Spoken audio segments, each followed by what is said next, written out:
Everybody here is spiritual.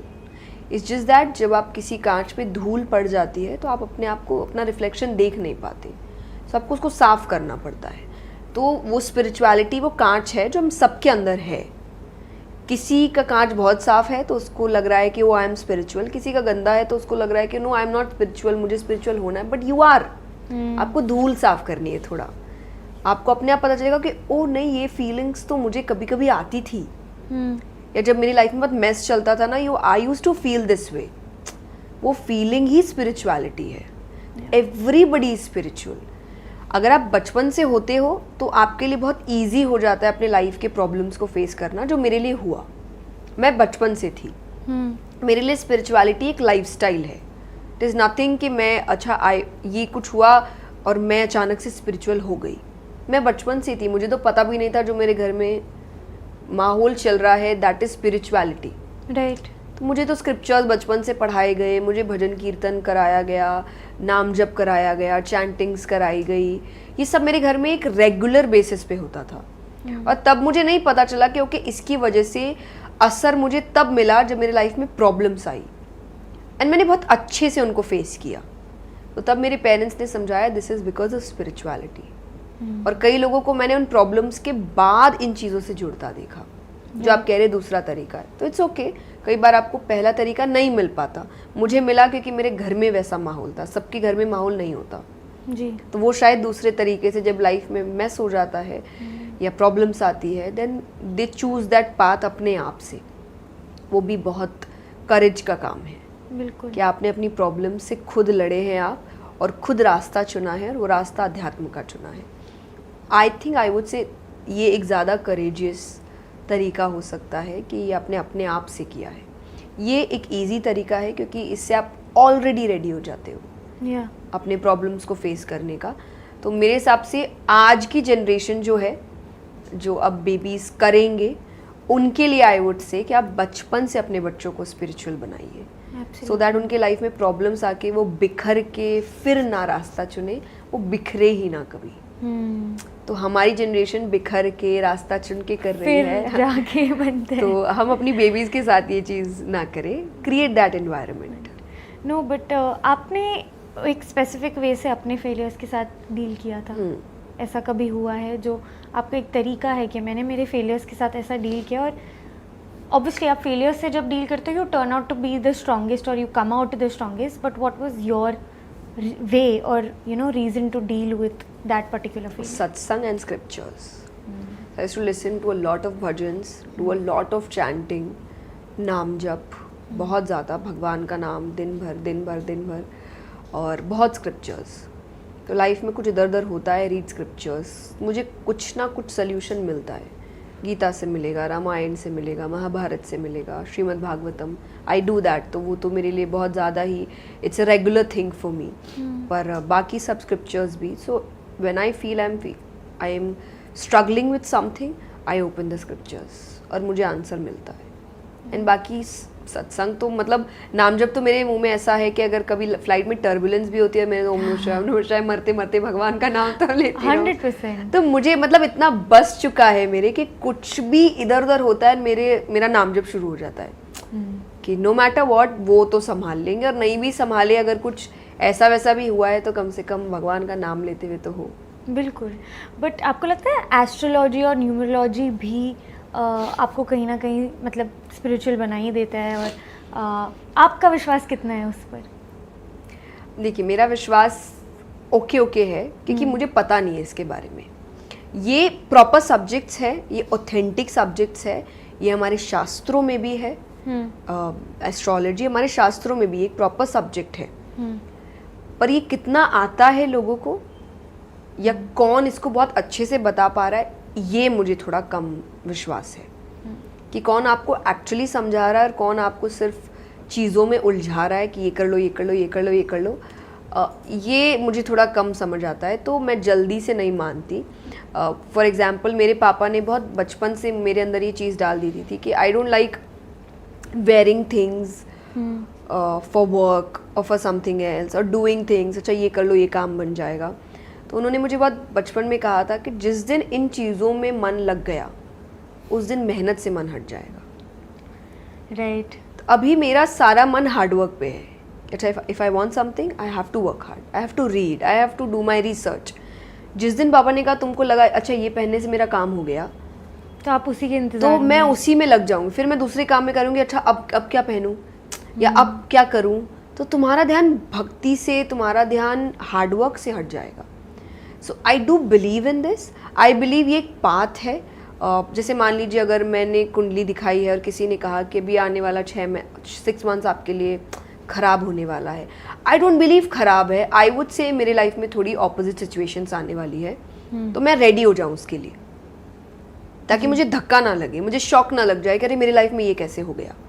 सो मैं इस हद तक ही उस चीज़ को अपनी लाइफ में आने देती हूँ कि वो मुझे बता दे, क्योंकि अब प्रॉब्लम्स है, अब अच्छा टाइम है. अब अच्छा टाइम का मतलब भी क्या है. सो आई कैन नॉट से कि अरे उसने बोल दिया अच्छा टाइम है, सो आई जस्ट सिट, कि अरे तो अच्छा लिखा था ना. नहीं, इसका मतलब मुझे मेहनत करनी है तो उसका रिजल्ट मुझे बहुत अच्छे से मिलेगा, जितना नॉर्मली शायद नहीं मिलता होगा. तो स्टार्स शायद ऐसे अलाइंड है कि मैं कुछ भी काम करूँगी उस काम का रिजल्ट मुझे तुरंत मिल जाएगा. ये मेरे लिए अच्छा टाइम. बट काम तो मुझे करना पड़ेगा ना. बिल्कुल. I can not sit at home और मैं बारिश का वेट करूँ, अरे पैसों की बारिश होगी कि आपके तो बहुत धन लिखा है. अरे लिखा तो काम तो करना पड़ेगा ना, उसके बिना कहाँ से आएगा. आई थिंक मैं बहुत रिसेंटली एक पॉडकास्ट कर रही थी मनोज बाजपेयी जी से, और उन्होंने तो एस्ट्रोलॉजी सीखा है, तो मैंने उनसे ये सवाल पूछा था और उन्होंने कहा था कि ये आपको एक डॉक्टर की तरह देखना पड़ेगा. जैसे कोई डॉक्टर आपको एग्जैक्टली डायग्नोज कर देंगे कि क्या बीमारी है और कोई नहीं कर पाएंगे, और एस्ट्रोलॉजी भी कुछ इसी तरह से है. और फिर हम क्या करते हैं, हम वो सब्जेक्ट को कोसते हैं कि ये यहाँ पे गलत हुआ है, बट गलती एक्चुअली वो सब्जेक्ट में नहीं है. आप जिस इंसान के पास जा रहे हो वो शायद अच्छे से डायग्नोज नहीं कर पा रहे. Yes, that's so true. So मेरे लिए astrology is very scientific, actually बहुत साइंटिफिक है. पर बस ये साइंस सबको पता है कि नहीं, मेरा डाउट इस पे है. राइट. तो मैं बहुत जल्दी जाती नहीं हूँ कहीं पर ये कहकर के ओके मेरा हाथ देख लीजिए या मेरी कुंडली. आई फील वेरी स्कैर्ड कि मैं सबको जाके ना बताऊँ कि क्या है क्या नहीं है. जब तक मुझे बहुत भरोसा नहीं है आपके ऊपर, जब तक मुझे ये नहीं है कि आप इसको एज अ साइंटिफिक सब्जेक्ट भी लेके चलते हैं, तब तक I don't feel very comfortable sharing my information. Absolutely. And you shouldn't. I think you shouldn't. अपना बर्थ टाइम, अपना ये सब आपको सबको नहीं बताना चाहिए. आपको बहुत बहुत स्पेसिफिक हो जो कोई, उनके साथ ही अपनी इन्फॉर्मेशन शेयर करनी चाहिए. जैसे आपने मेहनत पे बहुत एम्फेसाइज किया है, और मैंने आपके पॉडकास्ट देखे, आपने दूसरे पॉडकास्ट में भी कहा कि मेहनत बहुत ज़रूरी है, आप मेहनत में बहुत विश्वास करते हो, एंड वो ज़रूरी भी है. बट आपको लगता है आपके लाइफ में लक, भाग्य, destiny has played a huge role कि आप इस जगह पर पहुँचे हो along with the kind of work you've done? See, I feel that is your own karma. So when you read scriptures, there is a word called prarabdha. प्रारब्ध इस आपके पिछले जन्म के कर्मों का फल आपको यहाँ मिलता है. सो आई फील यहाँ पे अगर कोई चीज़ मुझे बहुत ईजिली मिल रही है, I wouldn't call it luck, I would call it my own karma, पिछले जन्म का. Okay. That's what scripture says. Luck कुछ नहीं होता मेरे लिए कि oh I got lucky. No, I didn't get lucky, I did work for it. Maybe इस जन्म में नहीं, पिछले जन्म में, जिसका मुझे फल यहाँ पे मिला है. बिकॉज सी, आप कहीं से तो ये चीज़ आ रही है जी कि एक इंसान है जो एक ऐसे घर में पैदा हो रहा है जो शायद बहुत अच्छा घर है, बहुत एफ्लुएंट है, किसी चीज़ की उसको कमी नहीं है. कोई है जहाँ उसको ज़ीरो से स्टार्ट करना पड़ रहा है. क्यों? कुछ तो, चलो आप मत मानो प्रारब्ध है, आप मत मानो, कुछ तो थॉट होना चाहिए ना इसके पीछे. ऐसा क्यों हो रहा है? नसीब. अब ये कहाँ से आता है? कौन बना रहा है नसीब? और अगर बना रहा है, क्यों बना रहा है? अगर भगवान नसीब बनाते हैं तो भगवान ऐसे ये भेदभाव क्यों कर रहे हैं? फेवरेट चाइल्ड तो हो नहीं सकता ना कि हम ऊपर से भगवान के साथ खेलते हैं और फिर कोई भगवान का फेवरेट है तो भगवान ये नीचे भेज देगा, ओ इसके लिए अच्छा, तो भगवान, फिर वो भगवान नहीं हुए. जी. जो भेदभाव करेंगे वो भगवान नहीं हो सकते. तो कुछ तो हम ऐसा कर रहे हैं जिसकी वजह से हमें यहाँ पे चीज़ें या तो आसानी से या तो मुश्किल से मिल रही है, जिसको शास्त्र प्रारब्ध बोल चुके हैं. मैं आपसे यही कह रही हूँ, अगर आप शास्त्रों को नहीं मानते तो आप मुझे थॉट दीजिए. हमने तो अपना थॉट दे दिया. दैट इज़ प्रारब्ध. पिछले जन्म के कर्म होते हैं. तो कई बार इस लाइफ में जब मुझे कोई चीज़ बहुत आसानी से मिलती है तो आई फील कुछ तो अच्छे कर्म किए होंगे मैंने, जिसका असर मुझे यहाँ पे मिल रहा है। कोई बार ऐसा होता है कि मुझे कुछ ऐसी सज़ा मिल रही है जो मुझे नहीं लगता मैंने ऐसा कुछ किया इस लाइफ में, कि मैंने इतना भी कुछ गलत नहीं किया जो मेरी लाइफ में इतनी प्रॉब्लम्स आ रही है मुझे। तो मैं अपने आप को समझाती हूँ, यहाँ नहीं किया, उस वक्त किया होगा, पिछले जन्म में किया होगा किसी का बुरा, रुलाया होगा किसी को, तो आज रोना पड़ रहा है तुमको। तो आई फील मैं दोनों तरफ में ये मानती हूँ, मैं सिर्फ अच्छे में नहीं मानती कि अरे मेरा नसीब है, मेरा लक है, और जब रोऊँ तो अरे मेरी किस्मत ख़राब है। नहीं, ये कुछ नहीं होता। इट्स ऑल हार्डवर्क इनटू किस्मत वाली चीज़ है। तो हार्डवर्क 2 into 2 करोगे 4 मिलेगा, 2 into 8 करोगे तो आपका जितना आपका हार्डवर्क बढ़ेगा उतना आपका आंसर निकलता है। तो लक इज 2 एवरीवेयर। आप लक को 2 ही रखो, सबको, आपको भी लक 2 मिला है, मुझे भी मिला, सबको 2 मिल रहा है। आप उससे हार्डवर्क के साथ मल्टीप्लाई करके यू गेट योर आंसर। तो आपका हार्डवर्क 2 है तो 4 आएगा, 3 है तो कुछ आएगा, 5 है तो कुछ आएगा, 10 है तो कुछ आएगा। It's all about your hard work, your own Karma, I would say. I am sure आपने ऐसे लोग भी देखे होंगे या आप ऐसे लोगों से मिले होंगे, कभी कभी मन में आता है कि यार ये अच्छा तो नहीं कर रहे, इनके साथ अच्छा कैसे हो रहा है। हमने एटलीस्ट मैंने देखे है वो, जब मुझे पता है कि आपका इंटेंट अच्छा नहीं है, इंसान अच्छा नहीं है, इनका दिल साफ नहीं है, पर इनके साथ अच्छा हो रहा है कैसे। तो उस टाइम पे आप कर्मा को शायद क्वेश्चन कर लेते हो। हाँ जी, मैं कर्मा को ही कहती हूँ कि उसने अच्छे कर्म किए होंगे अपनी पिछली लाइफ में, क्या जैसा मिल रहा है उसको, और यहाँ जो गलत कर रहा है उसका भी उसको फल मिलेगा। फल तो मिलेगा। देखिए, और कई बार पता है क्या होता है, हम सिर्फ काम से क्यों सक्सेस देखते हैं। मैंने कई लोगों को देखा है जिनका काम बहुत अच्छा चल रहा है, they have crores and crores in their bank, but I've seen them crying in their house.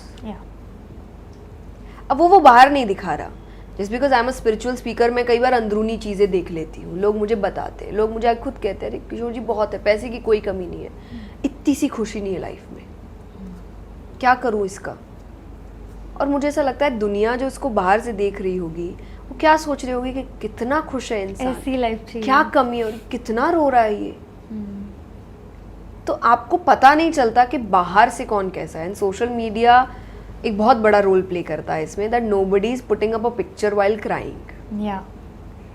हम सब अच्छी pictures with good dressing, good hair, good makeup और गुड फिल्टर, एंड देन वो फोटो रखने के बाद maybe we are crying. But हम बाहर सबको दिखा रहे हैं कि मेरी लाइफ कितनी अच्छी चल रही है।